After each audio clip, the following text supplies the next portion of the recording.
Hi there. Welcome to this series on different PLC programming languages: ladder logic, structured text, function block diagram, instruction list, and sequential function chart. In this series, I'll demonstrate how to execute the same function across all these languages by simulating a simple heat treating process. Here's how it works. Press the start button to initiate the heat treating process. The process runs for 5 seconds. During this time, the red LED will blink with a 500 milliseconds frequency.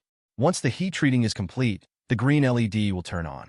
The green LED will turn off when the process is restarted.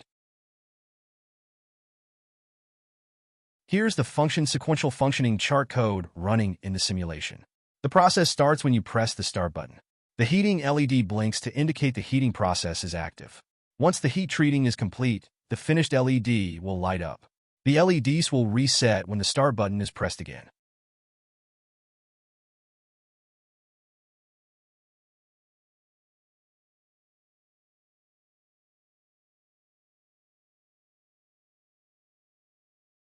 Thank you for watching.